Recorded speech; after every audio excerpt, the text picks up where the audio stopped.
Salve a tutti ragazzuoli e benvenuti in questo nuovo episodio di Extreme Metal News. Prima di tutto volevo avvisarvi che il nostro nuovo album Descensus in Tenebris è finalmente disponibile, uscito molto prima del pronostico, ma per varie motivazioni abbiamo deciso di farlo uscire il giorno 6 maggio. Quindi se volete ascoltarlo è già disponibile su Bandcamp solo in formato digitale presso la pagina della label Ordine della Luce Perpetua. Ovviamente vi lascio il link in descrizione comunque, quindi tranquilli.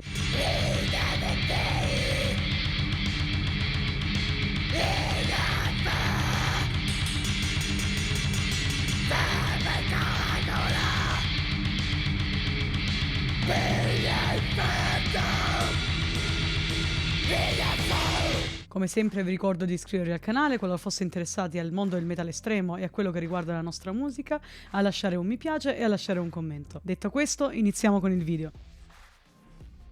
La band 200 Step Wounds ha pubblicato l'EP Masters of Morbidity, istampato dalla Metal Blade Records. L'EP è composto da 2 tracce, la title track e Fatal Reality, singolo uscito ad accompagnamento dell'EP stesso. Si tratta di una band death metal attiva dal 2020, veramente incredibile per quanto riguarda aggressività e talento, da non perdere.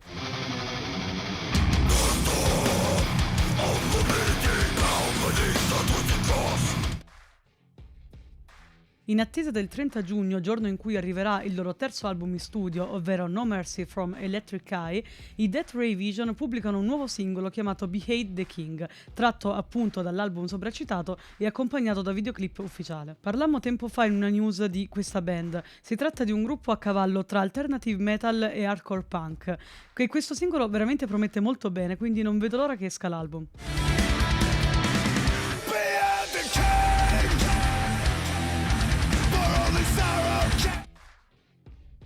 Gli Infected Rain hanno dovuto cambiare line-up, infatti Sergei, chitarrista, e Vladimir, bassista, hanno dovuto lasciare il gruppo. Ora abbiamo come sostituto al basso Alice Lane. Ad accompagnare questa notizia c'è però il videoclip ufficiale del nuovo singolo Dying Light, veramente molto bello e accattivante sotto svariati punti di vista, come solito fare dagli Infected Rain. Non si sa se questo singolo farà da apripista ad un album vero e proprio, ma lo spero tantissimo.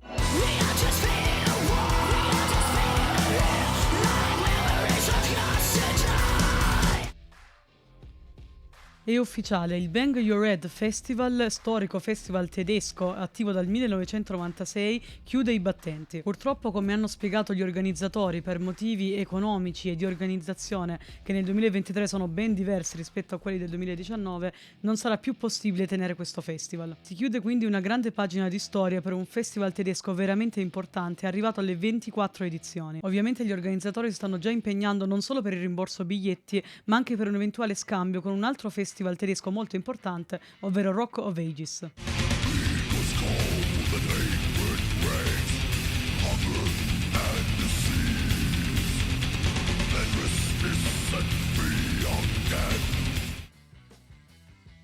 Gli Arch Enemy pubblicano la ristampa del loro primo lavoro in studio, Black Heart, datato 1996 e vera pietra miliare del genere. Infatti a suo tempo gettò un po' le basi per il melodic death metal così come lo conosciamo oggi, ovviamente insieme ad altre band come In Flames, Children of Bodom, eccetera. Forse non tutti sanno che gli Arch Enemy presentavano una voce maschile in formazione all'inizio della loro carriera, infatti fa molto strano riascoltare questo disco al giorno d'oggi, ma è veramente un album leggendario che merita un posto in collezione.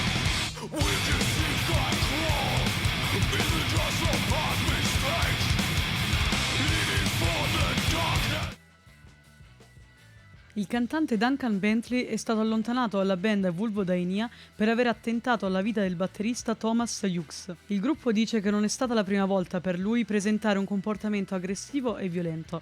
Ovviamente questa volta ha superato il limite e infatti il batterista Thomas si trova adesso in ospedale con varie ferite e una bruttissima frattura al naso. Ovviamente Duncan non farà più parte del gruppo, nonostante questo comporterà vari problemi economici per quanto riguarda il tour europeo in programma.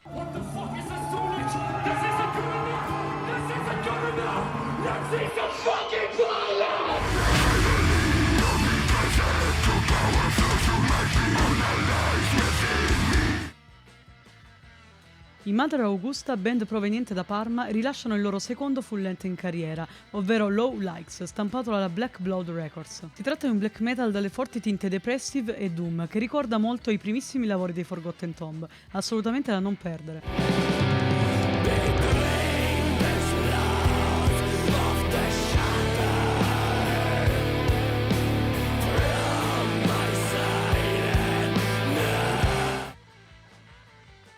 La band Strike Avenue rilascia il nuovo singolo Dehumanized Interlude, accompagnato dal videoclip ufficiale che anticipa l'omonimo EP in uscita il 26 maggio. Si tratta di una band attiva da ben 15 anni, a cavallo tra death metal e deathcore, assolutamente da non perdere.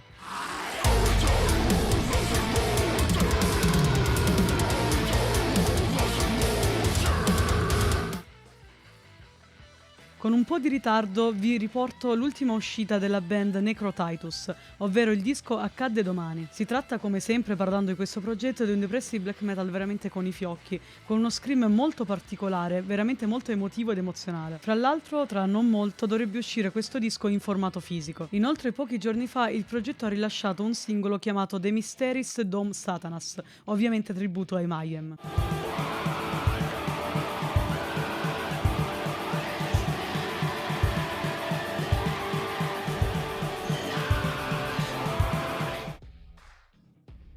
Una one-man band veneziana chiamata Arcano Pensiero ha pubblicato l'EP La solitudine dei pensieri, solo in formato digitale. Si tratta di un raw black metal dalle forti tinte sia doom che dungeon synth. A quanto ho capito si tratta dello stesso ragazzo dietro al progetto Chaos Luciferi e in effetti si sente tutto il talento che contraddistingue i suoi lavori.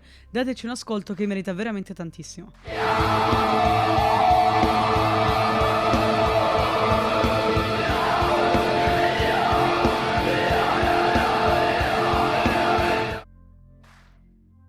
Ed ecco finalmente la line-up definitiva delle 2 giornate del Metal Italia Festival. Come previsto dalle precedenti band annunciate, avremo nella giornata del 16 settembre delle band un po' più strong, un po' più extreme. Infatti saranno presenti sul palco i Venom, gli Unleashed, Paul Di'Anno che si esibirà con dei pezzi degli Iron Maiden, i Pestilence, i Malevolent Creation, i Witchmaster, i Whiskey Ritual e i Miscreants. Il 17 settembre invece sarà una serata più dedicata al folk, ai bardi delle taverne e alla spensieratezza. Infatti i gruppi presenti saranno questi: i Folkstone, i Feuer Schwanz, i Wind Rose, i Furor Gallico, i Diabula Rasa, i Cancel e i Draconicon. 2 serate veramente imperdibili. Inoltre vi ricordo che per quanto riguarda i Folkstone non si vedono sul palco da veramente tantissimi anni, quindi a maggior ragione non perdeteveli questa volta.